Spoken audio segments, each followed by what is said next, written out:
This is the inaugural episode of Crypto Stories. Here, people tell us how crypto changed their lives.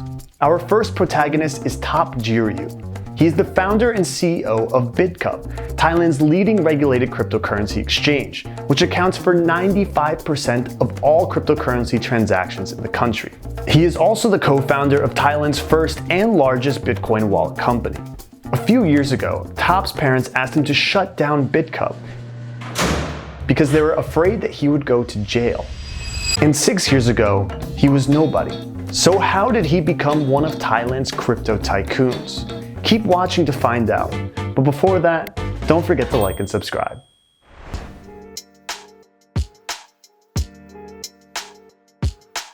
When I was a student, I was a very bad one. I didn't like studying. Studying was the last thing. I wanted to be a footballer. Cristiano Ronaldo is my idol, childhood idol. I was not a good student. I always got into fights.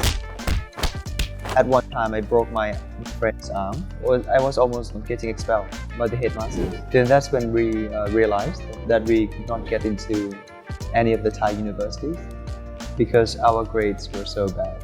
Luckily, I love football, so I decided to explore universities in the UK. Ended up putting in middle ranks once. Usually football teams, Manchester, Liverpool, Newcastle. Luckily, Manchester University accepted me as a student. And my favorite team was Manchester United. I was super glad that I have a second chance at life. When you have a second chance at life, that's when you are willing to sacrifice anything just to make sure that you fix your regrets.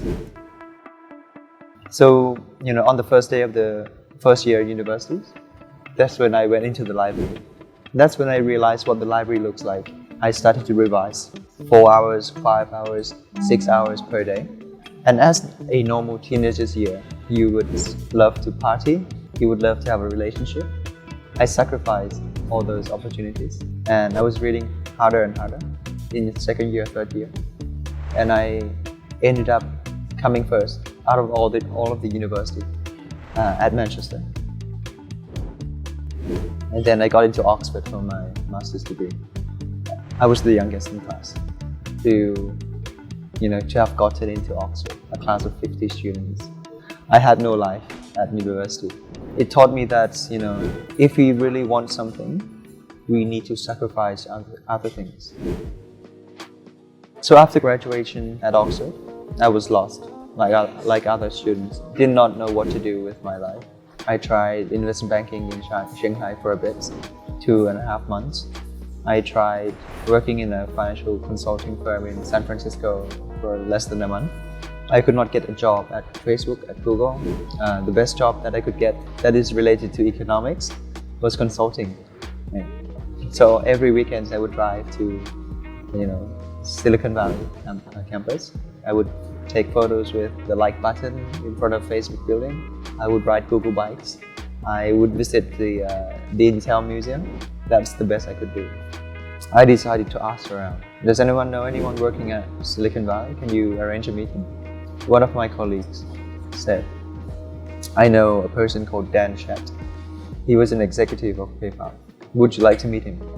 I was like, yes, please. Can you arrange a meeting? So one Saturday, I was meeting with Dan in a pancake shop. I was treating him pancakes. And I asked him, Dan, what do you think about Bitcoin? And he was like, the original vision of PayPal was not a payment gateway. They wanted to create a digital dollar. The best thing that they could do was a payment gateway. You're the luckier generation, he said. You have 4G internet, you have cloud computing, you have blockchain, you have smartphones. Bitcoin is going to change the world. So that reinforced my belief about Bitcoin. And after a few weeks, I felt like I was wasting my time. So I decided to, book a ticket back home and start a Bitcoin company. But my parents already spent huge loads of money on my education. So I feel bad if I were to ask them for more money. And my parents run a small clothing shop in Portugal. So the only thing that I asked from my mom was, could I use a spare room to set up an office?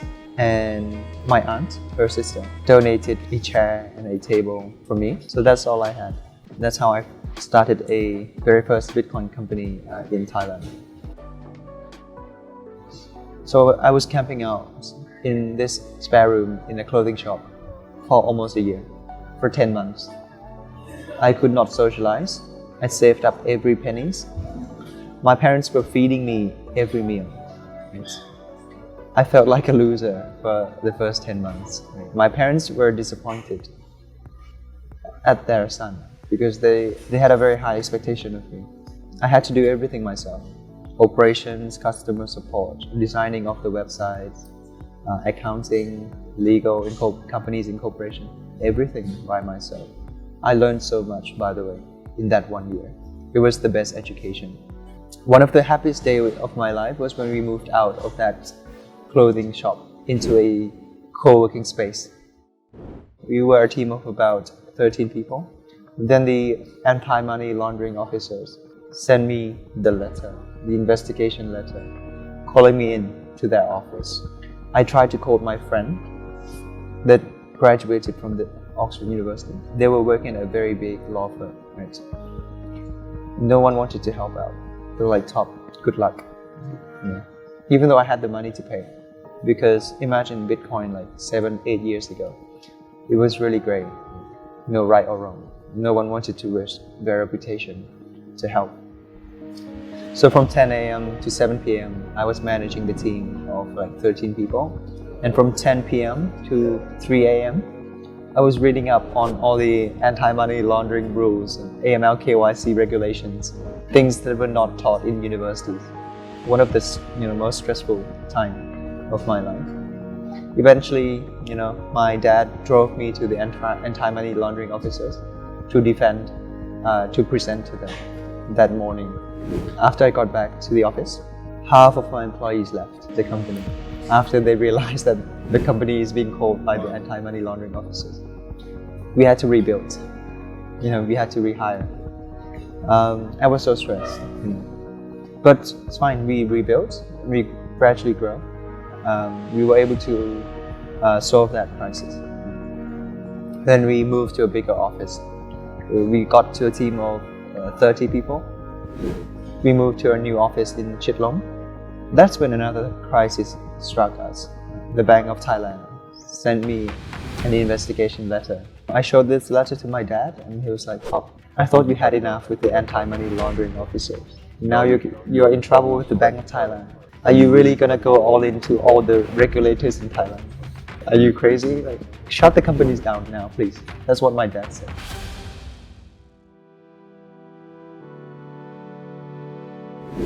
The happiest day of my life was the 1st of April 2017. That is when Japan announced Bitcoin is legal. Bitcoin is a legal tender. You can use Bitcoin to buy flight tickets, hotels, shopping. And that's when all my friends started to message me, "Top, I can't believe you were the minority that was right about this Bitcoin thing, whereas the majority was wrong about this thing." I exited the company. Then I thought I wanted to have a gap year. It was a really tough 4 or 5 years.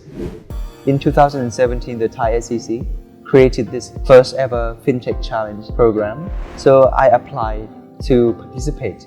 I named the team Private Chain. We created a stock exchange 2.0 where you can trade stocks, tokens in a T+0 settlement time. Then I came to the Thai SEC and said, "I am the winner of your program. I want to turn this into a real business now." And they were a bit shy. And they said, "Top, you can't really turn this into a business because of the regulation. You cannot create a competing exchange with the Thai Stock Exchange. It's a legacy law." My own law. Right. So they started to create this sandbox, right? So that we can have a second exchange in Thailand. I was working with them, and until the end of 2017, that's when I realized that the first digital asset exchange license is about to come out. I was pitching to the board of the Thai SEC on the top floor. how to regulate this space. Then I realized that the license is coming out. So I decided to raise funding. Right? I go around to SBI. They gave me a very, very good offer, high valuation. I was, talking to other investors. So we ended up closing $1.2 million seed round at $60 million valuation. It was the highest seed round valuation in the Thai startup history back then. So I took over an IT company with a team of 20 people and turned that into BitCup. And since then, it's been 3 years and 2 months. We grew 1,000% every year. We made 3 million baht in the first year. We made 33 million baht in the second year. We made 330 something million baht in the last year. And last month we made 400 million baht. So by the end of this year, we would probably make 3 billion baht or $100 million of income. So BitCup is on its way to becoming Thailand's first unicorn. So that's our journey so far.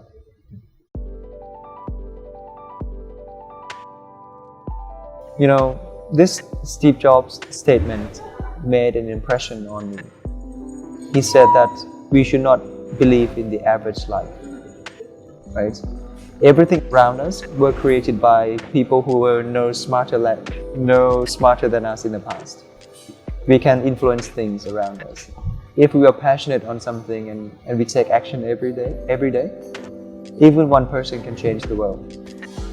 That statement was very powerful. And I've been fully passionate about cryptocurrency, and I took action every day in the last 8 years. And we have come so far.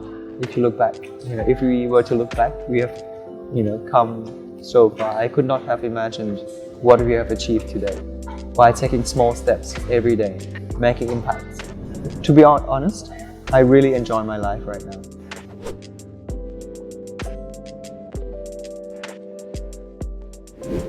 Want to tell us your story, or perhaps your friend's story? Email us at video@cointelegraph.com.